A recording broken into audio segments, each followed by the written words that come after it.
श्री गणेशाय नमः। जीवन प्रकाश चैनल की तरफ से सभी प्रभु भक्तों को राधे राधे। वैशाख मास चल रहा है। वैशाख मास महात्म्य के 5 अध्याय हम कर चुके हैं।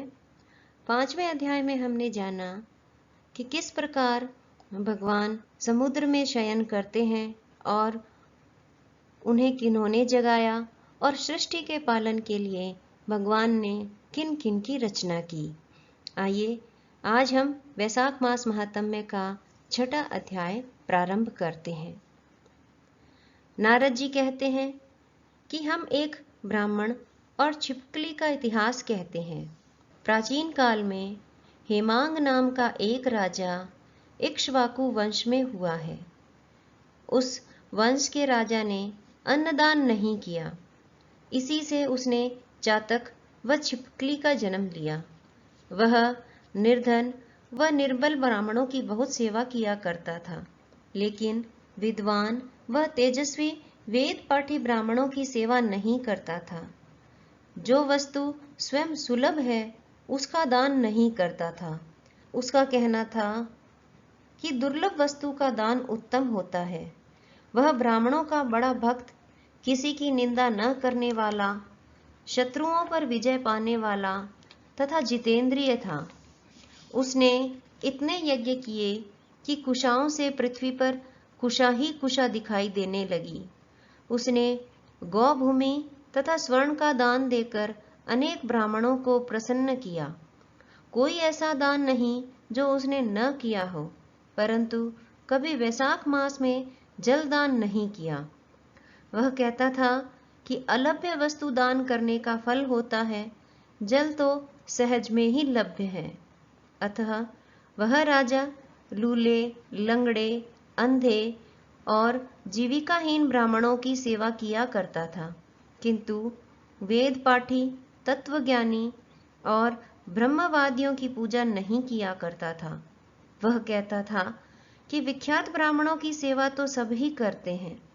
अनाथ, अनपढ़, लूले, लंगड़े और दारिद्र्यों की दुर्गति है और यही दया के पात्र हैं। इस दोष के कारण 3 जन्म तक उसको चातक की योनि मिली, फिर 1 जन्म गिद्ध बना, फिर 7 जन्म तक कुत्ते की योनि मिली, फिर एक राजा के महल में छिपकली योनि में उत्पन्न हुआ। इस प्रकार उस राजा को मिथिलापुरी के राजा श्रुति कीर्ति के घर में छिपकली बनकर द्वार की चौखट पर कीड़ों का भक्षण करते हुए 87 वर्ष बीत गए। एक समय श्रुति देव ऋषि भूखे प्यासे दोपहर के समय मार्ग में थके हुए मिथिलापति के घर आए। ऋषि को देखकर राजा ने खड़े होकर उनका बड़ा आदर सत्कार किया। मधु पर कादी करके उनका पूजन किया और उनके चरण धोकर अपने माथे पर उस जल को छिड़का। दैव योग से उस जल की एक बूंद छिपकली पर भी जा पड़ी। जल की बूंद पड़ते ही उनको अनेक योनियों के जन्म का ज्ञान हो गया और वह हाय हाय कर कहने लगा कि हे ब्राह्मण देवता, मेरी रक्षा करो, मेरी रक्षा करो। छिपकली के ऐसे वचन सुनकर ब्राह्मण को बड़ा आश्चर्य हुआ और कहने लगे कि तू कौन है और क्यों इतना विलाप करता है? तू अपना सब वृतांत कह, मैं अभी तेरा उद्धार करूंगा।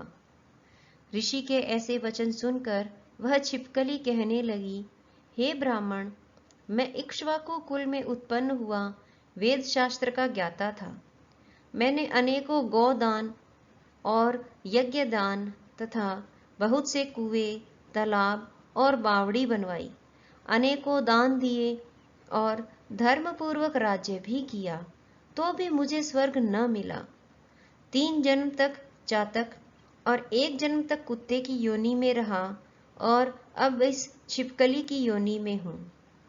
यह राजा आपका चरणोदक छिड़क रहा था, उसकी एक बूंद मुझ पर गिर गई, जिससे मुझे पूर्व जन्मों का वृतांत स्मरण हो आया है और अनेक पाप नष्ट हो गए।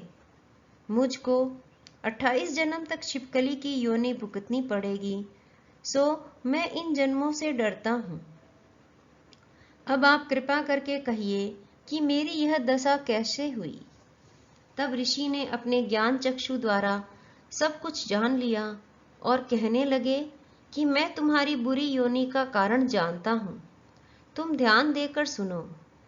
तुमने भगवान के प्यारे वैशाख मास में कभी जलदान नहीं किया। तुमने जल सुलभ जानकर यह समझ लिया कि यह तो बिना मूल्य ही मिलता है और धूप व मार्ग के प्यासे ब्राह्मण को जलदान नहीं दिया। महात्माओं की अवज्ञा इस लोक और परलोक दोनों में दुखदाई है। सज्जनों की पूजा ही धर्म, अर्थ, काम और मोक्ष देने वाली है। इस प्रकार बहुत से कर्तव्य को नहीं देखते।